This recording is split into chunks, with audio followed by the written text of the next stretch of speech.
What's up, everybody? I'm Dapper Jeff, your gamer chef, and I realized something. In the 70 some odd videos I've done with you guys, wow, it's been 70 some odd videos already. Time flies. I've shown you how to cook some really cool stuff, some really easy stuff, some not so easy stuff that was still really delicious and cool, but I've neglected basic kitchen safety. So today I've got about 3 little things I wanted to touch on. Basic safety. It's going to help you guys in the kitchen. It'll help me be more at ease knowing that I've taught you this. And to be honest, it's going to be quick because kitchen safety. It's quick, it's easy, and it might save your life one day. So come with me into my kitchen and I'll show you what for. Alright guys, first safety tip today is correct orientation of your pan handle. Now this right here jutting out into the middle of nowhere, that's not bad, but it's wrong. It's still better than sticking out towards you, because that way you could, catch it and knock down whatever you're cooking, and that's a huge mess. You want your pan handle to be facing inward of the stove, like so. That way, you can walk by, nothing. I can judo chop. You don't judo chop in the kitchen, but still nothing. That's awesome. Now, while I've got my pan here, it's time to discuss fire safety. So, in the kitchen, you always want your fire extinguisher handy. I've actually got mine. It's down here. It's off camera. That's okay. Right now we're focusing on our pan because God forbid you get a grease fire. Now, if there's oil, if it's flammable, if it catches, as you can see, I have no heat. There's no fire. This is just stone cold right now, and that's fine. This is purely for demonstrative purposes. If there was a grease fire in here, the absolute worst thing you can do is pour water on it. Water can actually make a grease fire a lot worse. The second worst thing you can do is take your kitchen towel and just... Don't beat your grease fire. Don't do it. Bad idea. Take a lid. Smother it. Fire cannot survive without air, be it grease fire, wood fire, charcoal fire, campfire, gas fire, Mario's fire flower fire. I don't know, I'm running out of fires. Anyway, smother it with a pan lid or baking soda. Pour the baking soda onto the fire, it will suck out the oxygen and you'll be good. Do not use flour. Flour will ignite and explode, and that's bad. That's very counterproductive.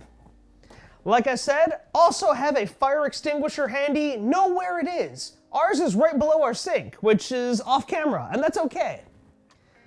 Alright guys, so we've covered fire safety, we've covered pan orientation.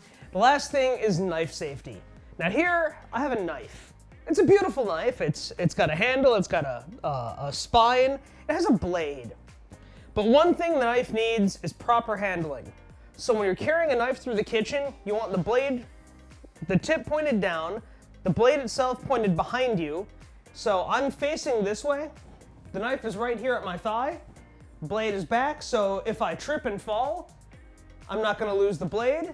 As I'm walking, the blade stays at my thigh. See, it's kind of really cool like that. You want to make sure that as you're walking around with a knife, you make it known that you're wielding a knife. Hey kitchen, I have a knife. That may or may not be a good idea depending on who all's in the kitchen. Read the room first. Some people won't appreciate that. Anyway, you don't want to be waving the knife around like a lunatic. You don't want to be pointing at things with the knife. Crazy knife shenanigans. No knife fighting. No monkey knife fighting. No knife fighting of any, no fighting in the kitchen at all. Like knives or forks or no spoon fighting either. Kids, I know what you're up to nowadays. Alright guys, so while we're talking about knife safety and pointing knives and don't do this, I realized there are 2 things that you should do with knives. One is, whenever you're using a knife, curl your fingers. Keep your fingers cat paw, because if you're chopping and you skin your knuckle, that's fine. That's like, okay, a Band-Aid, you're good. Whereas if you're not, and you're chopping, you lose a finger.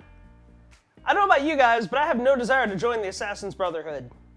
Secondly, when you're mincing, which is, I do that all the time for garlic, good tip, take the tip of your knife. Tip of your knife never leaves your cutting board. All the work is done in the blade. Never leaves. See? This is mincing. Tip is on the board at all times. Minced. And there we go. So there's another little basic knife tip for you guys. Alright guys, that's some basic kitchen safety from my kitchen for your kitchen. I'm Dapper Jeff. Don't forget, click like, subscribe down below, ring the little bell, and never miss a dish. I'll be coming at you guys next week with a fantastic new recipe. So until then, I want you to grab your knives, grab your plates, grab your pans, and stay safe. Yeah, the red dot's, it's right there in the corner. It's right there. Boop. I poked the red dot.